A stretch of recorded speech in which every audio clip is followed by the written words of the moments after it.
Hi friends, இன்றைக்கி நம்ம பார்க்க போகிறது கொஞ்சம் வித்தியாசமான சுவையில் ராகி மாவு குலோப் ஜாமுன் தாங்க பண்ணியிருக்கிறோம். இதோட சுவையை சொல்கிறதுக்கு வார்த்தையே இல்லைங்க.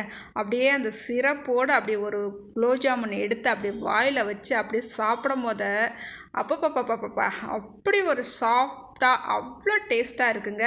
இதை சொல்கிறதுக்கு வார்த்தையே இல்லை இதோட டேஸ்ட்டை. நீங்களுமே இதை நீங்கள் ட்ரை பண்ணி பார்த்தா தான் இதோட டேஸ்ட்டு உங்களுக்கு புரியுங்க. அதனால் வீட்டில் ராகி மாவு இருந்தால் உடனே ட்ரை பண்ணி பாருங்கள். இல்லைன்னா கடையில் ராகி மாவை ஓடி போய் வாங்கிட்டு வந்துட்டு இந்த ராகி மாவு குலோப் ஜாமுன் மிஸ் பண்ணாமல் செஞ்சு சாப்பிட்டு பாருங்கள். சரி வாங்க இந்த குலோப் ஜாமுன் எப்படி செய்யலான்னு பார்த்துடலாம். இப்போ ஒரு பவுல் எடுத்துக்கலாங்க. இதில் 1.5 கப்புக்கு ராகி மாவு சேர்த்துட்டு நல்லா கொதிக்கிற தண்ணியை கொஞ்சம் கொஞ்சமாக ஊற்றிட்டு நல்லா ஒரு ஸ்பூன் வச்சு இந்த மாவை நல்லா கலந்து விட்டுக்கலாம். அதுக்கப்புறமா இந்த மாவை ஒரு 5 நிமிஷத்துக்கு மூடி வச்சுட்டு மறுபடியும் இந்த மாவை நல்லா சாஃப்டாக பிசைஞ்சு எடுத்துக்கலாங்க. இப்போ இந்த மாவுலேருந்து சின்ன சின்ன மாவாக எடுத்து நல்லா உருண்டைகளை அந்த மாதிரி பண்ணி எடுத்துக்கலாங்க.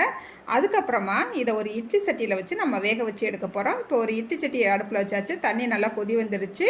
இப்போ இட்லி தட்டை வச்சுட்டு நல்லா எண்ணெய் தடவி விட்டுட்டு நம்ம ரெடி பண்ணி வச்சுருக்கிற மாவுகளை உள்ளே வச்சுட்டு மூடி வச்சு அடுப்பு சிம்மில் வச்சு ஒரு 5 நிமிஷத்துக்கு வேக விட்டுட்டு ஆறவும் நம்ம இந்த உருண்டைகளை தனித்தனியாக பிரித்து எடுத்து வச்சுக்கலாங்க. இப்போ ஒரு கடாய் அடுப்பில் வச்சுக்கிட்டாச்சு. இதில் 1.5 கப்புக்கு நாட்டு சக்கரை சேர்த்துக்கலாம். 1.5 கப்புக்கு தண்ணி சேர்த்துட்டு இந்த நாட்டு சக்கரை கரைஞ்சி நல்லா கொதி வர ஆரம்பித்த பிறகு ராகி உருண்டைகளை இதில் சேர்த்துக்கலாம். கூடவே ஒரு 4 ஏலக்காவை தட்டிட்டு இதோட சேர்த்துக்கலாங்க.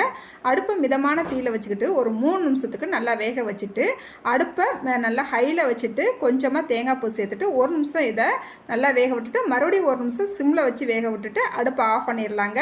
இப்போ நம்மளுக்கு சுவையான குலோப் ஜாமுன் சூப்பராக ரெடி ஆயிடுச்சுங்க. இந்த வீடியோவுக்கு அப்படியே ஒரு லைக் பண்ணிடுங்க. நீங்களும் மறக்காமல் இதே போல் ட்ரை பண்ணி பாருங்கள்.